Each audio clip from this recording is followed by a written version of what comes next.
नमस्कार,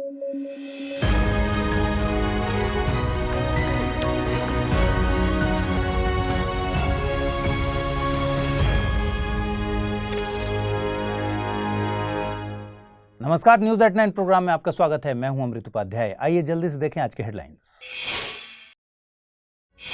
डॉलर के मुकाबले मजबूत होकर रुपया करीब 93.10 तक आया। आरबीआई के एक फैसले से रुपए को मिली राहत। रिजर्व बैंक ऑफ इंडिया ने बैंकों को रुपए से जुड़े नॉन डिलीवरेबल डेरिवेटिव्स कॉन्ट्रैक्ट से दूर रहने का दिया निर्देश। Periodic labour force survey PLFS 2025 हुआ जारी। रिपोर्ट बताती है देश में रोजगार की असली तस्वीर। रिपोर्ट में हुआ है इस बार एक बड़ा बदलाव।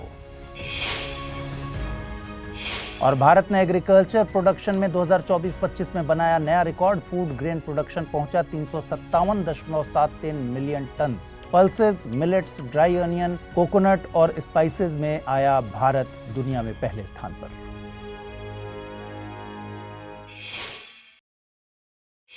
दोस्तों, अगर आप चाहते हैं कि आपको ये पता चले कि देश में रोजगार की असली तस्वीर कैसी है, यानी कितने लोग काम कर रहे हैं, कितने काम ढूंढ रहे हैं और कितने बाहर हैं, तो आपको एक खास रिपोर्ट देखनी होगी। ये रिपोर्ट है periodic labour force survey PLFS report. ये report national statistics office NSO द्वारा बनाई जाती है और 2017 से हर एक साल आती है। हालांकि इस बार एक बड़ा बदलाव हुआ है। अब सर्वे का टाइम जुलाई जून के बजाय जनवरी से दिसंबर कर दिया गया है ताकि डेटा ज्यादा क्लीन और इंटरनेशनल स्टैंडर्ड के हिसाब से हो। अब इसके 3 सबसे इंपॉर्टेंट इंडिकेटर्स को समझ लीजिए। सबसे पहले है LFPR यानी लेबर फोर्स पार्टिसिपेशन रेट। इसका मतलब है कि कितने लोग काम कर रहे हैं या काम ढूंढ रहे हैं। 2025 में ये 59.3% है, यानी हर 100 में से लगभग 59 लोग काम में जुड़े हैं। लेकिन यहाँ जेंडर गैप साफ साफ दिखता है। ये पुरुषों में 79.1% जबकि महिलाओं में सिर्फ 40% है। इसका मतलब महिलाएं अभी भी बड़े पैमाने पर वर्कफोर्स से बाहर हैं।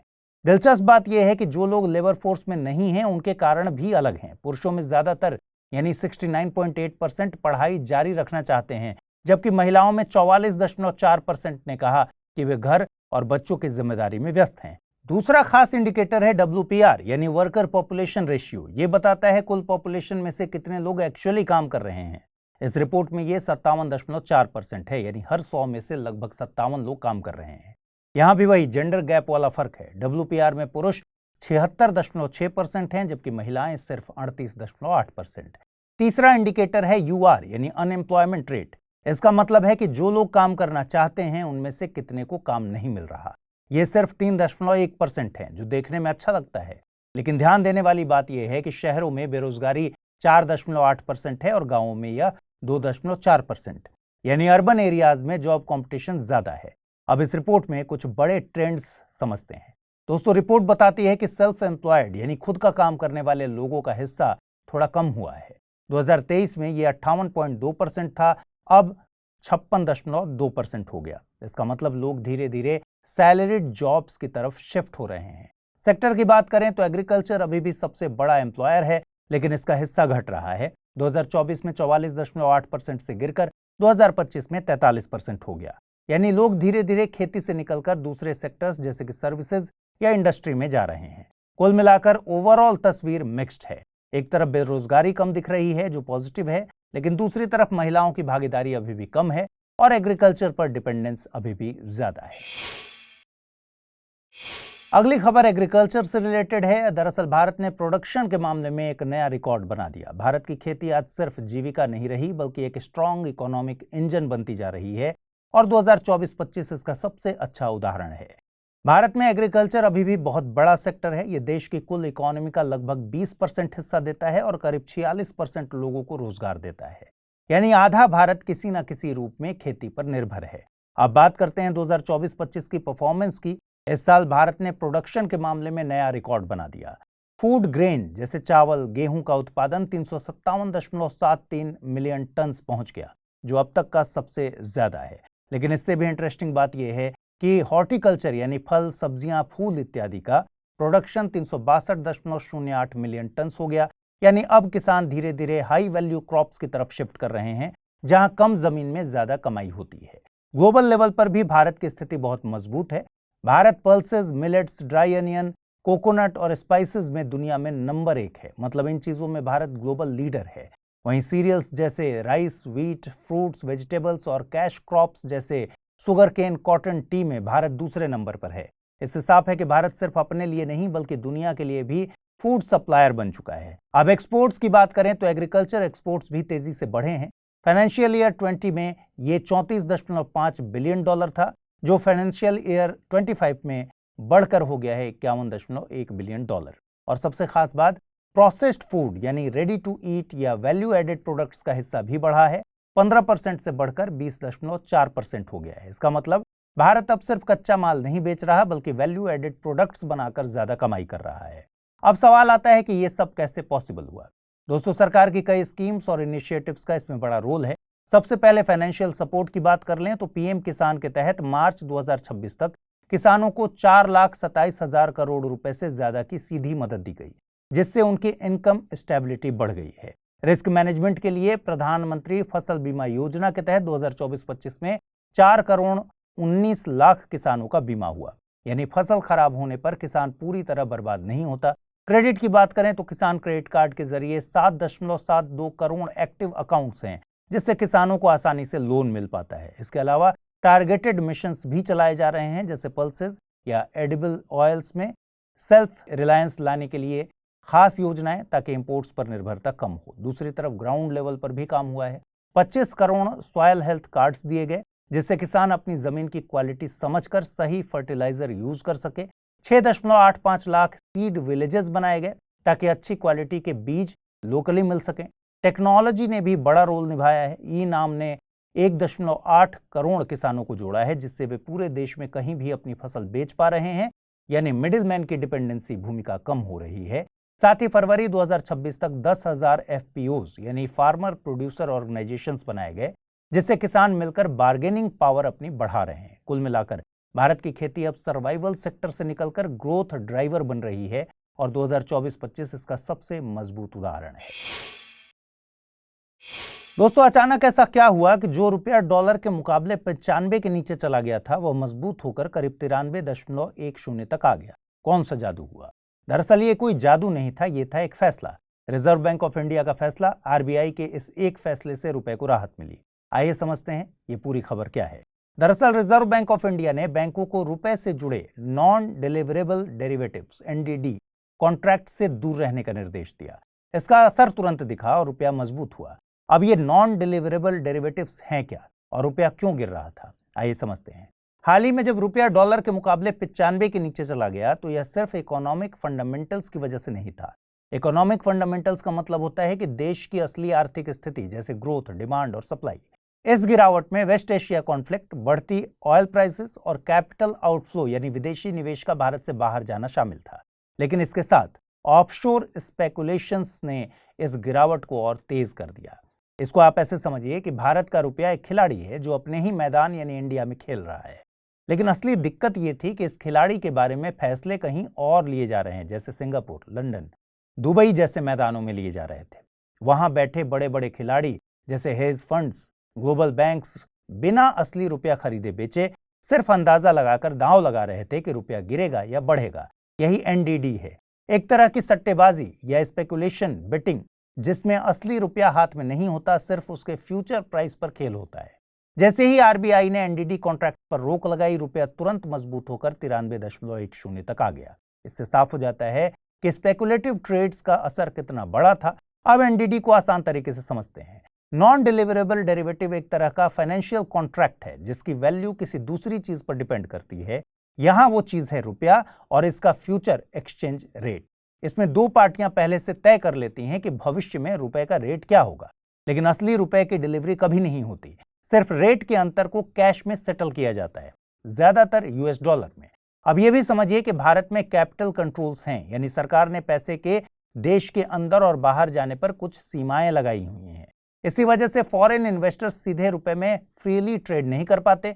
इस लिमिटेशन को बाईपास करने के लिए सिंगापुर, हांगकांग, लंदन और दुबई जैसे फाइनेंशियल हब्स में एनडीडी मार्केट विकसित हुआ। अब समस्या यह है कि ऑफशोर मार्केट्स कई बार भारत की असली इकोनॉमिक कंडीशन से अलग चलने लगते हैं। भारत में ग्राउंड रियलिटी कुछ और होती है, लेकिन बाहर बैठे हेज फंड्स और ग्लोबल बैंक्स, जो बड़े निवेश संस्थान होते हैं और हाई रिस्क स्ट्रेटजीज अपनाते हैं, वे अपने दांव लगाकर रुपए की दिशा को प्रभावित कर देते हैं। कई बार तो ये ट्रेडिंग भारत के मार्केट खुलने से पहले ही सेंटिमेंट तय कर देती है, जिससे इंडियन मार्केट को रिएक्ट करना पड़ता है और खुद से दिशा तय करने का मौका कम मिलता है। इससे भी बड़ी समस्या मिसयूज की थी। एनडीडी का असली इस्तेमाल हेजिंग के लिए होता है, यानी रिस्क से बचने के लिए, लेकिन कुछ बड़े प्लेयर्स इसे स्पेकुलेशन के लिए इस्तेमाल कर रहे थे। वे कॉन्ट्रैक्ट्स को बार बार कैंसिल करके नए रेट पर एंटर करके शॉर्ट टर्म प्रॉफिट कमा रहे थे, यानी रूल्स में जो लूप होल था उसका फायदा उठा रहे थे। खास करके वेस्ट एशिया कॉन्फ्लिक्ट जैसे हालात में उन्होंने बड़े पैमाने पर रुपए के गिरने पर बिड्स लगाए, जिससे भारत के ऑनशोर मार्केट यानी देश के अंदर के बाजार पर दबाव बढ़ा। अब आरबीआई का नया डायरेक्टिव इसी लूप होल को बंद करने की एक कोशिश है। साथ ही रिलेटेड पार्टी ट्रांजैक्शंस पर रेस्ट्रिक्शंस लगाया गया है, यानी एक ही ग्रुप की कंपनियों के बीच होने वाले डील्स को सीमित किया गया है ताकि कोई रिस्क या प्रॉफिट को छिपा ना सके। ये कदम ग्लोबल अकाउंटिंग स्टैंडर्ड्स के साथ अलाइनमेंट की दिशा में भी है, जिससे फॉरेन इन्वेस्टर्स का भरोसा बढ़ेगा। शॉर्ट टर्म में इसका असर यह होगा कि रुपए में वोलेटिलिटी यानी तेजी से ऊपर नीचे होने की स्थिति कम हो सकती है, क्योंकि स्पेकुलेटिव ट्रेडिंग पर रोक लगेगी। लेकिन लॉन्ग टर्म में यह और भी बड़ा कदम है, क्योंकि इससे भारत का ऑनशोर फॉरेक्स मार्केट मजबूत होगा। प्राइस डिस्कवरी यानी मार्केट में सही कीमत तय होने की प्रक्रिया ज्यादा ट्रांसपेरेंट होगी और बाहरी झटकों के सामने इकोनॉमी ज्यादा स्टेबल बनेगी।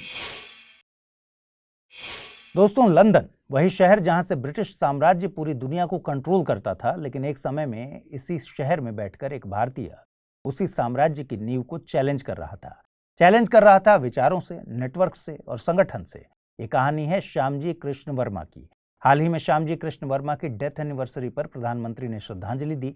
आइए बात करते हैं श्यामजी कृष्ण वर्मा के योगदान की। 1857 में गुजरात के कच्छ के मांडवी में श्यामजी कृष्ण वर्मा का जन्म हुआ। प्रोफेशनली वो लॉयर और जर्नलिस्ट थे, लेकिन उनका असली रोल था फ्रीडम मूवमेंट को इंटरनेशनल लेवल पर ले जाना। उन पर दयानंद सरस्वती का प्रभाव था, इसलिए वे बॉम्बे आर्य समाज के पहले प्रेसिडेंट बने। लेकिन उनका फोकस जल्दी ही इंग्लैंड शिफ्ट हो गया, क्योंकि उन्होंने समझ लिया था कि ब्रिटिश सरकार को उसकी जमीन पर चैलेंज करना ज्यादा इफेक्टिव होगा। अब उनकी 3 सबसे इंपॉर्टेंट कॉन्ट्रीब्यूशंस को समझिए। पहला, 1905 में लंदन में इंडियन होम रूल सोसाइटी की स्थापना। इसका क्लियर कट ऑब्जेक्टिव था, मकसद था ब्रिटिश इंडिया के लिए सेल्फ रूल की डिमांड को ऑर्गेनाइज करना और इंटरनेशनल सपोर्ट बनाना। इसमें भीकाजी कामा और दादा भाई नौरोजी जैसे लोग जुड़े थे। दूसरा, इंडिया हाउस बनाना। यह लंदन में एक स्टूडेंट रेजिडेंस था, लेकिन प्रैक्टिकली ये नेशनलिस्ट हब बन गया था। यहाँ इंडियन स्टूडेंट्स को सिर्फ रहने की जगह नहीं, बल्कि पॉलिटिकल अवेयरनेस और रिवोल्यूशनरी आइडियाज दिए जाते थे। तीसरा कंट्रीब्यूशन था इंडियन सोशियोलॉजिस्ट नाम से मासिक पत्रिका का प्रकाशन। ये एक साफ साफ एंटी कॉलोनियल प्लेटफॉर्म था, जहां से ब्रिटिश रूल के खिलाफ आर्गुमेंट्स और नेशनलिस्ट आइडियोलॉजी को फैलाया जाता था। दोस्तों, श्यामजी कृष्ण वर्मा ने फ्रीडम स्ट्रगल को सिर्फ भारत तक सीमित नहीं रहने दिया। उन्होंने लंदन में ऑर्गेनाइजेशन, आइडियोलॉजी और कम्युनिकेशन तीनों फ्रंट पर काम किया। यूपीएससी की तैयारी का हर दिन कीमती होता है और हर कल की राह आज से ही बनती है। तो क्या आपने प्रतिज्ञा ली है अपने आईएएस सपने को साकार करने की? स्टडी आईक्यू लेकर आया है यूपीएससी लाइव फाउंडेशन हिंदी प्रतिज्ञा प्लस बैच 2027, जहां कराई जाएगी प्रीलिम्स से लेकर इंटरव्यू तक की पूरी तैयारी, वो भी रणनीतिक गहराई के साथ और सही मार्गदर्शन के साथ। इस बैच में आपको मिलेंगी 1000+ आवर्स की लाइव और रिकॉर्डेड क्लासेस, मार्गदर्शन और सारथी कार्यक्रमों के माध्यम से 1-to-1 personalised mentorship, daily current affairs test series और सीसेट का complete coverage, hand written notes, PDFs और 18 बुक्स का सेट। टेस्ट में टॉप स्कोरर को मिलेगा 11,000 रुपए का नगद पुरस्कार। प्रीलिम्स और मेंस रेसिडेंशियल प्रोग्राम यानी पीआरपी और एमआरपी डिसिप्लिन के साथ फोकस भी देंगे। इंटरव्यू गाइडेंस प्रोग्राम यानी आईजीपी के साथ अंतिम दौर तक स्टडी आईक्यू आपका साथ निभाएगा। और इतना ही नहीं, प्रीलिम्स में सफल होने पर मिलेगी पूरी फीस वापस। अब तय कीजिए, आप सिर्फ सपना देखेंगे या उसके लिए स्टडी आईक्यू के साथ मिलकर प्रतिज्ञा निभाएंगे। यूज करें कोड अमृत लाइव और पाएं मैक्सिमम डिस्काउंट हमारे गोल्ड, प्लैटिनम और डायमंड बैचेस पर। अगर आप 2028 में अटेम्प्ट देना चाहते हैं तो उसके लिए भी बैचेस अवेलेबल हैं। अगर अब भी कोई सवाल हो, डिस्क्रिप्शन में दिए गए लिंक पर क्लिक कीजिए या मुझे सीधा मेल कीजिए amrit@studiiq.com पर। यूपीएससी 2027, आपकी प्रतिज्ञा हमारा मार्गदर्शन। क्या आपने जैन अशोक का नाम सुना है? हाल ही में भारत के प्रधानमंत्री ने सम्राट संप्रति म्यूजियम का उद्घाटन किया और इसके साथ ही इतिहास के एक ऐसे शासक पर फिर से चर्चा शुरू हो गई, जिसे अक्सर जैन अशोक कहते थे। ये हैं सम्राट संप्रति। बता दें, सम्राट संप्रति का शासन 224 से 215 बीसी के बीच माना जाता है। सम्राट संप्रति मौर्य वंश के एक महत्वपूर्ण शासक थे और महान सम्राट अशोक के पोते थे। इतिहास में उन्हें इंद्रपालित, संगत और विगताशोक जैसे नामों से भी जाना जाता है, लेकिन उनकी असली पहचान उनके शासन से ज्यादा उनके धार्मिक और नैतिक योगदान से बनती है। जिस तरह अशोक ने बौद्ध धर्म को फैलाया, उसी तरह संप्रति ने जैन धर्म के प्रचार प्रसार में असाधारण भूमिका निभाई। जैन ग्रंथों जैसे कि संप्रति कथा, परिशिष्ट पर्व और प्रभावक चरित में उनके जीवन का विस्तार से वर्णन मिलता है। इन ग्रंथों के अनुसार उन्होंने न केवल भारत में बल्कि ईरान और अरब क्षेत्रों तक जैन संस्कृति के केंद्र स्थापित किए। यह तथ्य इस बात को दर्शाता है कि उस समय भारत की सांस्कृतिक पहुंच कितनी व्यापक थी। कहा जाता है कि उन्होंने पश्चिमी और दक्षिण भारत में हजारों जैन मंदिरों का निर्माण करवाया, जिससे उन्हें जैन अशोक की उपाधि मिली। अब अगर जैन धर्म को समझें तो यह एक श्रवण परंपरा से जुड़ा धर्म है। यहाँ श्रवण यानी सन्यासी जीवन को सर्वोच्च माना जाता है। जैनिज्म की उत्पत्ति 24 तीर्थंकरों से मानी जाती है, जिनमें अंतिम और सबसे प्रसिद्ध हैं वर्धमान महावीर। जैन धर्म का मूल उद्देश्य है मोक्ष या निर्वाण प्राप्त करना, यानी जन्म मृत्यु के चक्र से मुक्ति। इस लक्ष्य को पाने के लिए 3 मूल सिद्धांत बताए गए हैं: सम्यक दर्शन, सम्यक ज्ञान और सम्यक चरित्र। ये केवल धार्मिक अवधारणाएं नहीं हैं, बल्कि जीवन जीने का एक अनुशासित तरीका प्रस्तुत करते हैं।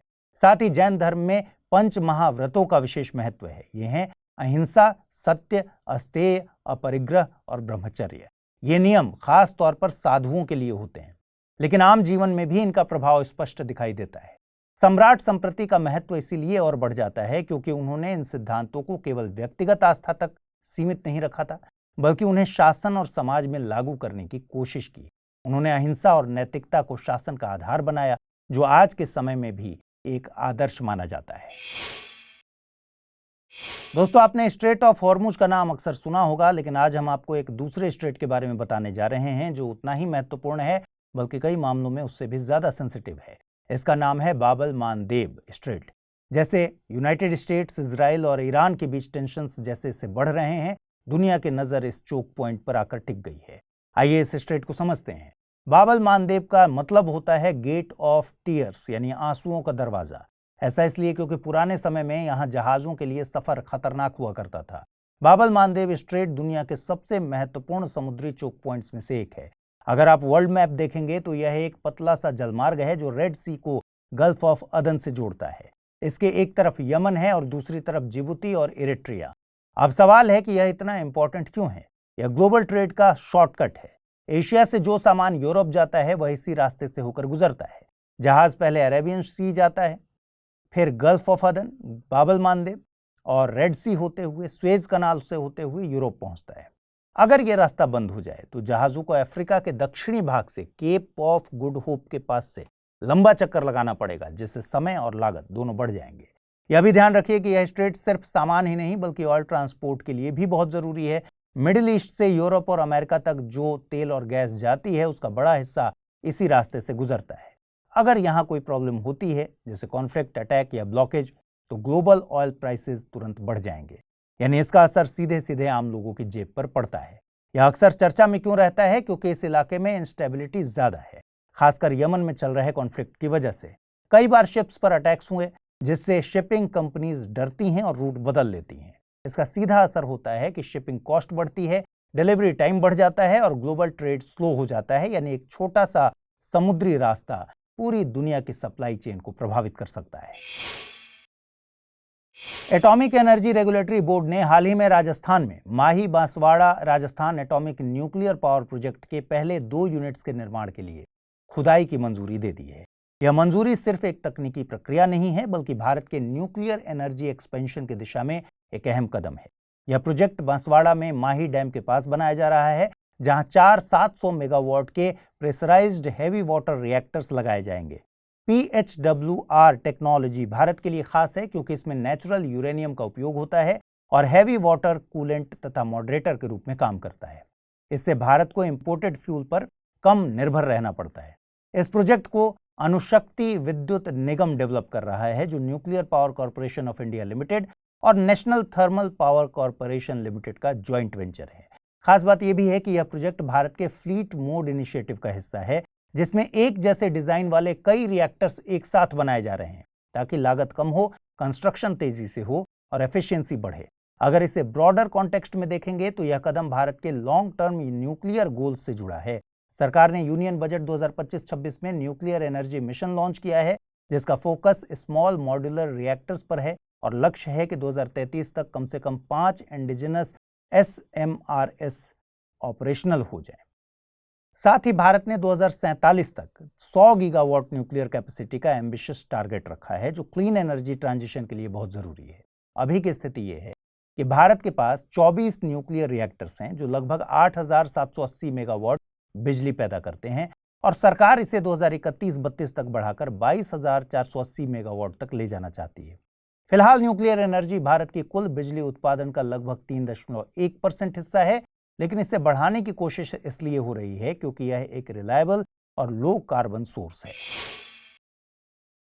दोस्तों, क्या आप टैक्स भरते हैं? अगर हां तो यह खबर आपके लिए है। दरअसल इनकम टैक्स एक्ट 2025 1 अप्रैल 2026 से लागू हो गया। इसके साथ ही लगभग 60 साल पुराना इनकम टैक्स एक्ट 1961 अब इतिहास बन गया है। सरकार का मकसद इस नए कानून के जरिए टैक्स सिस्टम को आसान बनाना, पारदर्शी बनाना और ज्यादा भरोसेमंद बनाना है, ताकि आम टैक्स पेयर्स को बार बार कॉम्प्लेक्स नियमों में न उलझना पड़े। सबसे बड़ा बदलाव हुआ है इसकी भाषा और स्ट्रक्चर में। जहां पहले 819 सेक्शन थे, 390 फॉर्म थे, अब उन्हें घटाकर 536 सेक्शन और 190 फॉर्म कर दिया गया है। यानी पूरा सिस्टम ज्यादा स्ट्रीमलाइन और यूजर फ्रेंडली बनाने की कोशिश है। दोस्तों, इस एक्ट में मिनिमम ऑल्टरनेट टैक्स और ऑल्टरनेट मिनिमम टैक्स को अलग अलग क्लियरली डिफाइन किया गया है। आपको बता दें, MAT उन कंपनियों पर लागू होता है जो भारी मुनाफा कमाने के बावजूद टैक्स कंसेशन की वजह से टैक्स नहीं देती थी, जबकि AMT non corporate tax payers पर लागू होता है, जिससे टैक्स सिस्टम में फेयरनेस बनाए रखने की कोशिश की गई है। एक और बड़ा कॉन्सेप्चुअल बदलाव है टैक्स ईयर के इंट्रोडक्शन को लेकर। अब तक जो फाइनेंशियल ईयर और असेसमेंट ईयर अलग अलग चलते थे, उन्हें मिलाकर एक ही टर्म बना दी गई है, जिससे कंफ्यूजन कम होगा और कंप्लायंस आसान होगा।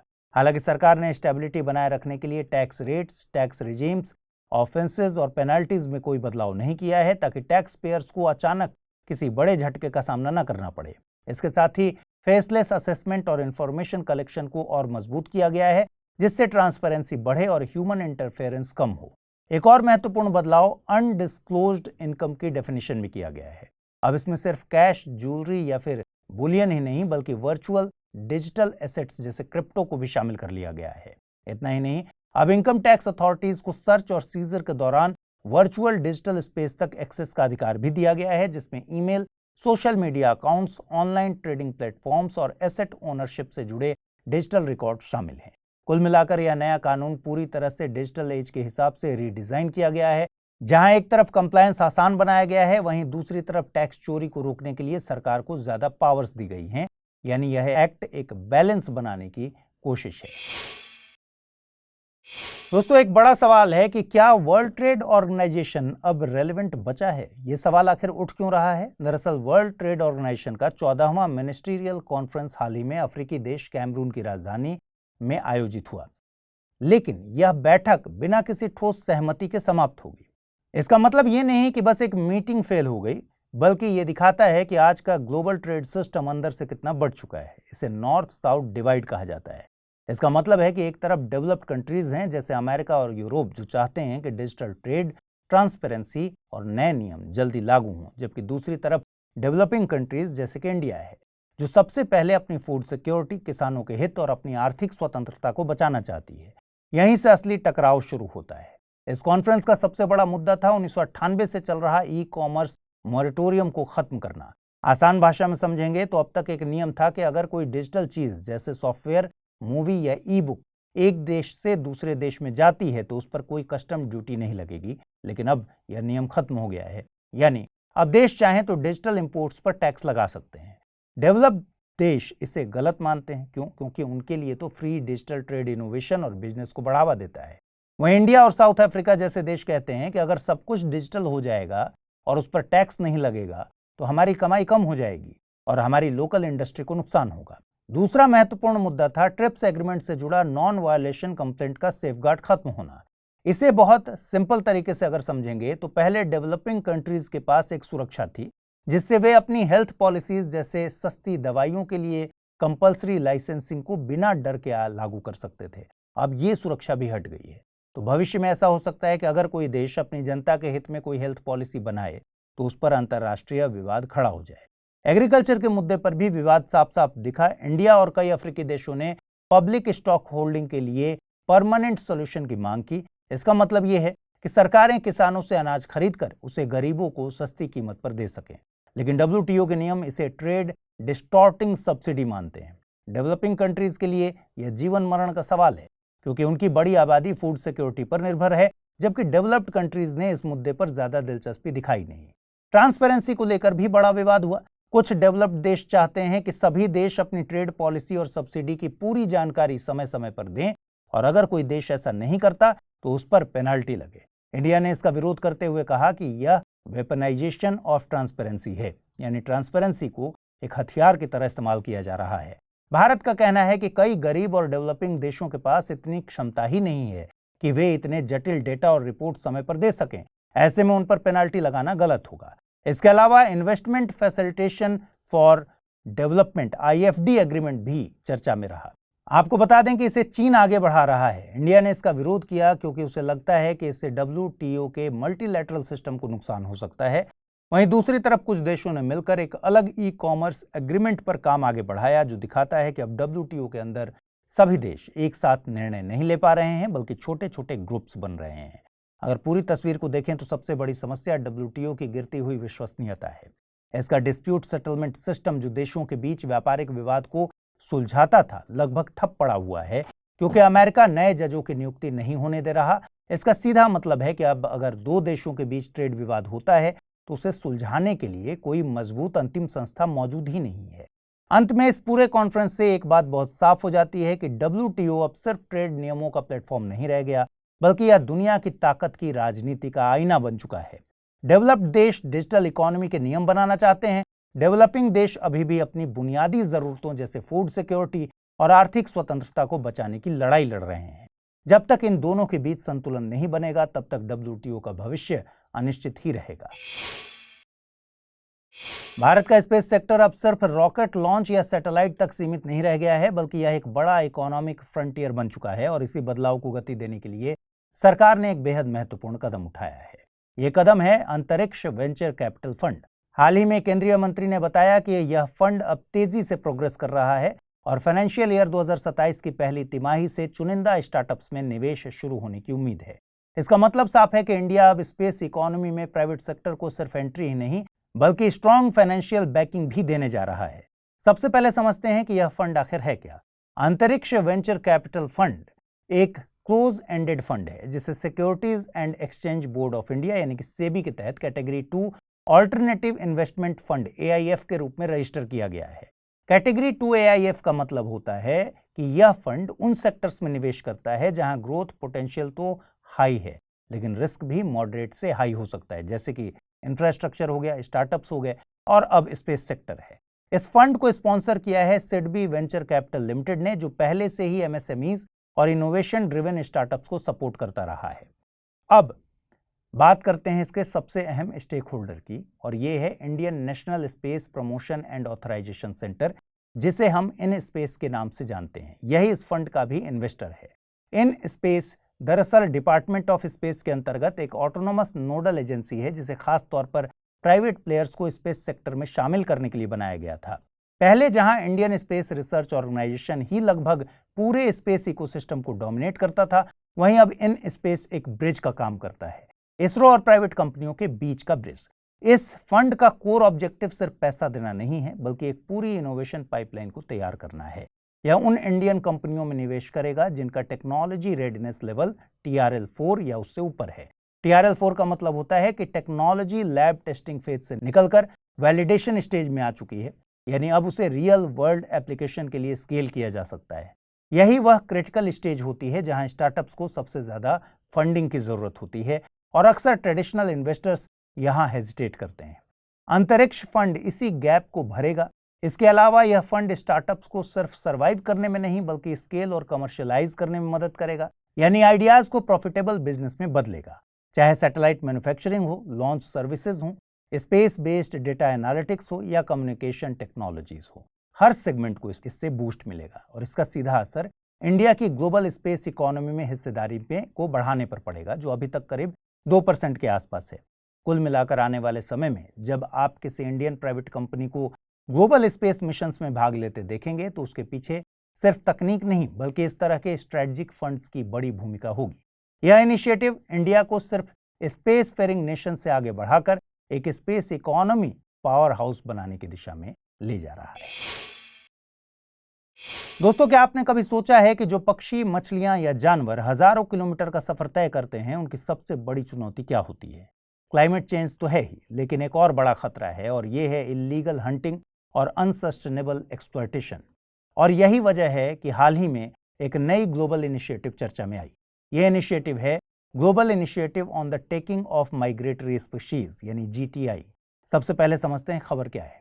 देखिए, मार्च 2026 में ब्राजील के कैंपो ग्रांडे में convention on the conservation of migratory species यानी CMS के COP15 सम्मेलन के दौरान इस GTI को लॉन्च किया गया। सवाल है कि यह टेकिंग ऑफ माइग्रेटरी स्पीशीज क्या होता है?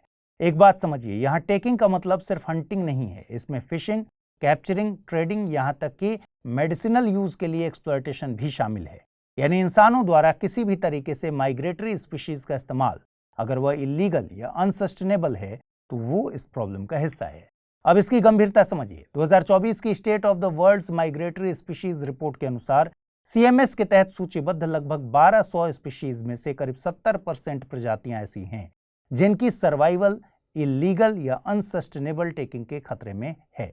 और इंटरेस्टिंग बात यह है कि इसके पीछे केवल इंटरनेशनल ट्रैफिकिंग ही नहीं बल्कि डोमेस्टिक ड्राइवर्स भी जिम्मेदार हैं, जैसे local hunting, food consumption, sport और ट्रेडिशनल मेडिसिन। यही वह पॉइंट है जहां GTI की एंट्री होती है। GTI कोई एक ऑर्गेनाइजेशन नहीं है बल्कि ये एक कोलैबोरेटिव ग्लोबल एफर्ट है। इसमें गवर्नमेंट्स, कंजर्वेशन ऑर्गेनाइजेशंस और लोकल कम्युनिटीज मिलकर काम करेंगे। अब इसका कोर एम क्या है, असली मकसद क्या है? मकसद है देशों को सपोर्ट करना ताकि वे अपने बायोडाइवर्सिटी कमिटमेंट्स को पूरा कर सकें, खासकर Kunming Montreal global biodiversity framework के तहत, जिसमें स्पीशीज रिकवरी और एक्सटिंक्शन को रोकना प्रमुख लक्ष्य है। अब थोड़ा CMS को भी समझ लेते हैं, क्योंकि GTI उसी फ्रेमवर्क के अंदर काम करता है। CMS, जिसे बॉन कन्वेंशन भी कहा जाता है, 1979 में एस्टेब्लिश हुआ था और यह UNEP के तहत एक इंटरनेशनल ट्रीटी है। इसका फोकस है माइग्रेटरी वाइल्ड एनिमल्स और इनके हैबिटेट्स को कंजर्व करना, सुरक्षित करना। इसमें प्रजातियों को 2 अपेंडिक्स में रखा जाता है। अपेंडिक्स 1 में एंडेंजर्ड स्पीशीज जिन्हें स्ट्रिक्ट प्रोटेक्शन चाहिए और अपेंडिक्स 2 में वे स्पीशीज जिन्हें इंटरनेशनल कोऑपरेशन की जरूरत है। आज इसमें 133 पार्टीज हैं जिनमें से इंडिया भी शामिल है। 100 बात की एक बात यह है कि माइग्रेटरी स्पीशीज बॉर्डर्स नहीं मानती, लेकिन थ्रेट्स हर जगह हैं, इसलिए सॉल्यूशन भी ग्लोबल होना चाहिए। GTI उसी ग्लोबल जवाब की एक शुरुआत है। दोस्तों, अब बात करते हैं PM E-ड्राइव स्कीम की। इसे अक्टूबर 2024 में लॉन्च किया गया था। इसका पूरा नाम है electric drive revolution in innovative vehicle enhancement. नाम थोड़ा लंबा है लेकिन मकसद बिल्कुल क्लियर है। मकसद है भारत को तेजी से इलेक्ट्रिक मोबिलिटी की तरफ शिफ्ट करवाना। अब खबर क्या है?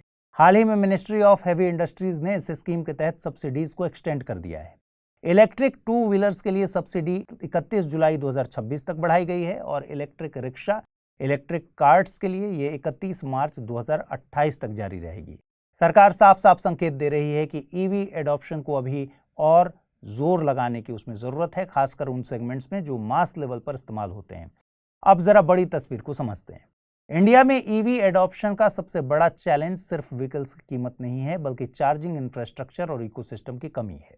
और यहीं पर PM E-ड्राइव स्कीम अलग नजर आती है। ये सिर्फ व्हीकल खरीदने पर इंसेंटिव देने तक सीमित नहीं है बल्कि पूरी वैल्यू चेन को एड्रेस करती है। इस स्कीम के 3 बड़े पिलर्स हैं। पहला, डिमांड इंसेंटिव्स, यानी अगर आप E2 व्हीलर्स या E3 व्हीलर्स, E-एम्बुलेंस या E-ट्रक्स खरीदते हैं तो आपको अपफ्रंट सब्सिडी मिल जाती है। इससे EV की इनिशियल कॉस्ट कम हो जाती है और एडॉप्शन बढ़ता है। दूसरा है कैपिटल एसेट क्रिएशन। यहाँ सरकार खुद इन्वेस्ट कर रही है, जैसे E-बसेस की खरीद, चार्जिंग स्टेशंस का नेटवर्क बढ़ाना, टेस्टिंग फैसिलिटीज को अपग्रेड करना। यानी सप्लाई साइड को भी उतना ही मजबूत किया जा रहा है जितना डिमांड साइड को। तीसरा है एडमिनिस्ट्रेशन और अवेयरनेस।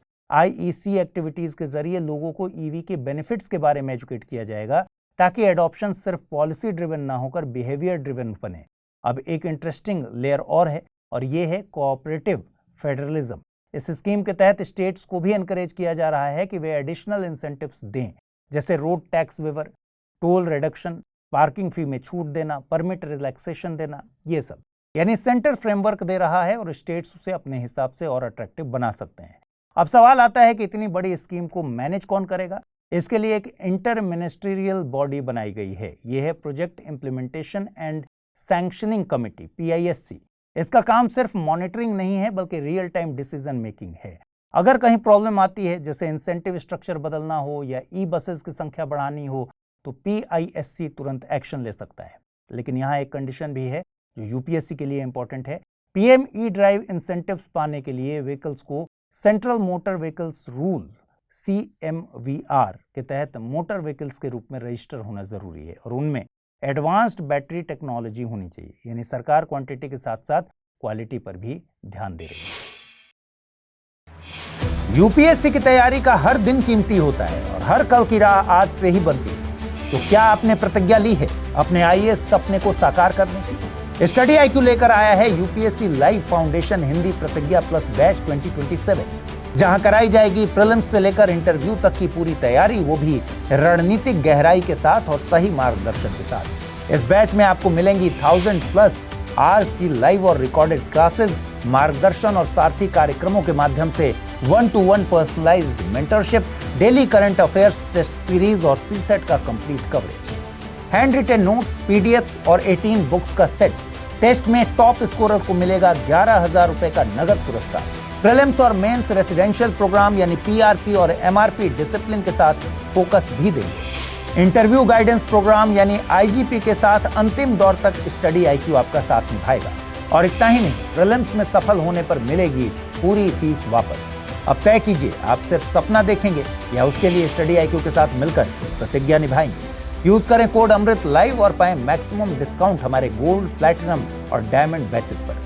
अगर आप 2028 में अटेम्प्ट देना चाहते हैं तो उसके लिए भी बैचेस अवेलेबल हैं। अगर अब भी कोई सवाल हो, डिस्क्रिप्शन में दिए गए लिंक पर क्लिक कीजिए या मुझे सीधा मेल कीजिए amrit@studiiq.com पर। UPSC 2027, आपकी प्रतिज्ञा हमारा मार्गदर्शन। तो अब News@9 में बस इतना ही। पिछले हफ्ते जो सवाल मैंने आपसे पूछे थे उनके जवाब आपको स्क्रीन पर दिखाई देंगे। अगर आप इस बुलेटिन की PDF हासिल करना चाहते हैं, अमृत उपाध्याय 007 टेलीग्राम चैनल है जिस पर इसकी PDF आपको मिलेगी। अपना ख्याल रखिए, ठीक से पढ़ाई कीजिए। नमस्कार।